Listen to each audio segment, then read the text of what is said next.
Siria está aquí, a 8 horas de avión de España. Es la mitad grande y su población se concentra aquí. ¿Por qué? Porque toda esta zona es un enorme desierto, pero un desierto muy importante.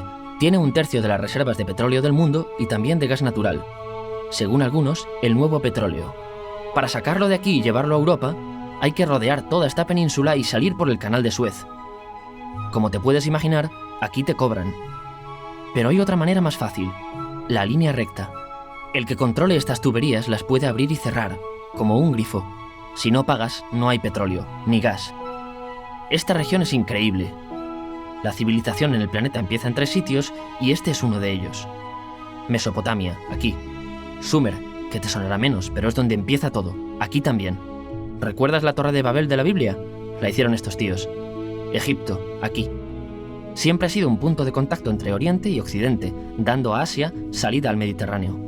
Quizá por eso aquí nacen las principales religiones monoteístas, el judaísmo, el cristianismo y el islam. El islam es el último que llega y de hecho acoge a las 2 anteriores. Adán, Noé, Moisés, Jesucristo son considerados profetas islámicos. Bueno, al grano. Como la zona es brutal, todos han querido controlarla y siempre ha estado dentro de algún imperio.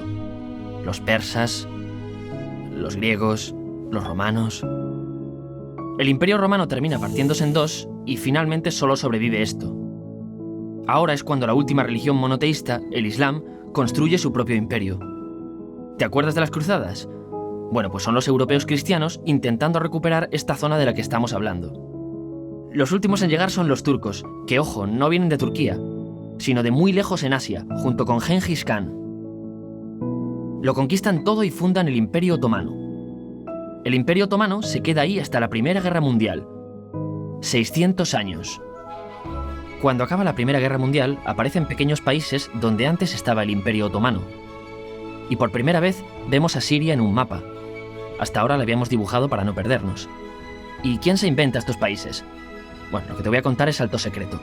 O lo era en 1916. Este súper secreto se llama Acuerdo de Sykes-Picot. Los franceses y los ingleses no podían derrotar solos al Imperio Otomano. Solo podían si les apoyaba la gente que vivía dentro. En su mayoría árabes. ¿Cómo se los ganaron?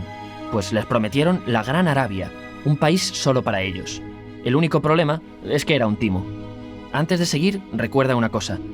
Los árabes son un pueblo, pero no una religión. O sea, un árabe puede ser musulmán, puede ser cristiano, y antes del Islam parece que hubo tribus árabes con tradiciones judías.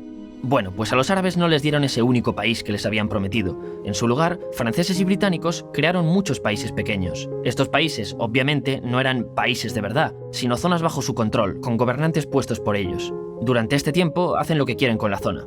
Recuerda que hay petróleo. Siria, aunque no tiene grandes reservas, tiene fácil salida al mar. Y Francia, que es la que se ha quedado con Siria, se lo da a compañías extranjeras. Después de la Segunda Guerra Mundial, los europeos se van. En el caso de Siria, son echados a patadas. Pero antes de irse, crean otro estado, Israel. No es el momento de hablar de ello, pero es un estado muy polémico que sus vecinos no reconocen. La prueba es que nada más irse los británicos, todos estos estados lo atacan. La zona, a partir de ahora, va a ser una bomba de relojería. Y mientras, ¿qué pasa en Siria? Bueno, pues no es muy estable. Tiene golpes de estado constantes. En esa época, aparece en Siria una ideología que se hace con el control y se expande por el mundo árabe, el Ba'ath.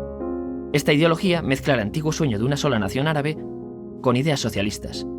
Y algo muy importante, es laica, o sea que no es religiosa. Siria se llega a unir con Egipto, un país con el que no tiene frontera. Pero no es algo raro, muchos de estos países intentan hacerlo también. Como recordarás, a esta gente se le había prometido un solo país y las ganas las seguían teniendo. Pero la unión falla. En este tiempo, Egipto les convence para nacionalizar el petróleo. En Siria, Al-Assad, el padre del Assad de ahora, se convierte en jefe del estado Ba'ath. En Irak, también Ba'ath, comienza a ganar fuerza Saddam Hussein. Las diferencias entre ambos países dividen a los partidos Ba'ath de otros países en pro-Siria o pro-Irak. Ahora ocurre la Guerra Fría. El mundo se divide en 2, o eres de Estados Unidos o de la Unión Soviética. Son años muy movidos en los que se pegan constantemente con Israel, invaden su vecino Líbano y comienza una oposición islamista al régimen Ba'ath de Assad. Los hermanos musulmanes. Vale, volvamos atrás un momento. Recuerdas que la mayoría de árabes eran musulmanes, ¿verdad? Bueno, pues dentro de los musulmanes hay 2 ramas fundamentales. Suníes, la mayoría, y chiíes. En el caso de Siria, a pesar de ser un estado laico, los gobernantes como Assad y los jefes militares eran chiíes, los cuales representan menos del 13%. En cambio, casi el 70% de la población es suní. Un dato curioso es que los cristianos son casi el 10%. Que los chiíes controlen el gobierno y ejército mosquea a la población suní, y ese sentimiento es aprovechado por los hermanos musulmanes, islamistas radicales suníes. Estos toman las armas en la ciudad de Hama, en contra del gobierno, y Assad acaba con la revuelta a costa de matar miles de civiles y encarcelar a mucha gente. En el año 2000, Assad padre muere, y le sucede Assad hijo. Ante las presiones, libera a muchos presos, trae internet y esperanzas de cambio. Hay un periodo de gran debate político y aparece la oposición. También vuelven los hermanos musulmanes. Los siguientes años son difíciles. Arrestan a la oposición. Y Bush incluye Siria en el eje del mal, y esto la aísla. Está mal visto negociar con Siria. Los kurdos, un pueblo que vive repartido por varios países de la zona, comienzan a protestar también. Hay represión y muertos. En 2011, te sonará esto, ocurre la Primavera Árabe. ¿Qué es esto? Bueno, es una protesta que se va propagando por todos los países árabes pidiendo más democracia. Como ves, el mundo árabe, a pesar de estar dividido en países, tiene tendencias generales. Cuando llega a Siria, Assad hijo termina usando el ejército y en los enfrentamientos mueren unas 1000 personas. Los enfrentamientos irán escalando hasta que se conviertan en guerra civil. No hay un momento exacto de inicio. Lo importante es que hoy en día hay numerosas facciones en juego. Vamos a verlas. Pero primero piensa en que todo está dividido entre chiíes, la minoría, y suníes, la mayoría. Chiíes, y además laicos, o sea, no religiosos, son el gobierno de Al-Assad. Controla todo esto, que si recuerdas son básicamente las zonas chiíes del país, y está enfrentado al resto. También mayoritariamente laico, pero suní, es el Ejército Libre de Siria, o FSA en inglés, junto con el Frente Islámico, que es religioso, y otros 70 y pico grupos más, forma una coalición que la prensa llama simplemente la oposición.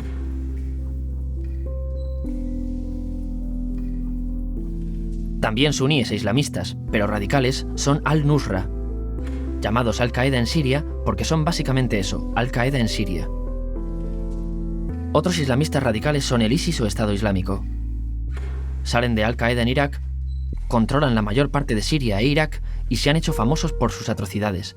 Su objetivo teórico impacta a muchos. Es un Estado Islámico a lo largo de Asia, África y Levante. Aunque a ti ya te suena, ¿verdad? En naranja tenemos al pueblo kurdo, que recordarás porque el presidente Al-Assad lo reprimió, al igual que gobiernos de países próximos también lo hacen. Ahora controlan militarmente esta zona. Antes de terminar, repasemos los apoyos internacionales a fecha de octubre de 2015. Las fuerzas de Al-Assad son apoyadas por Rusia, que ya tenía base militar en el país antes del conflicto, Irán y China. Todos son países de lo que Europa llama Oriente. En contra de Assad, apoyando a la llamada oposición, luchan Estados Unidos, Turquía, Francia, Gran Bretaña y Arabia Saudí. Podemos terminar con algunas conclusiones. Te advierto que esto ya es pura opinión. Si recapitulamos, vemos que la región es estratégica. Por su situación privilegiada, todos la quieren. Siria siempre ha estado bajo el paraguas de grandes imperios. Piensa que hace 100 años la actual Francia era Francia. Gran Bretaña era Gran Bretaña. Pero es que hace 200 también, y hace 300 también, y hace 400 también. En cambio, Siria solo es Siria desde hace menos de 100 años, y solo se gobierna a sí misma desde hace poco más de 50. Además, jamás decidieron sus fronteras, se las impusieron. Europa dividió Oriente Medio a su antojo para controlarlo, diseñando países sin tener en cuenta su población. Muchos historiadores dicen que todo pueblo tiene la necesidad de manejar su propio destino, pero estos ingredientes que hemos visto juegan en contra de proyectos como la Siria Ba'ath, que encima usa la represión para mantenerse. En última instancia, lo que producen es una guerra civil. En este contexto no es extraño que aparezcan actores que se alimenten de la desesperación, el sentimiento suní de opresión y la visión de Occidente como invasor. ISIS usa la identidad árabe y la mitología de antiguos imperios. Cuando quieras entender el presente, pregúntate, ¿y el pasado?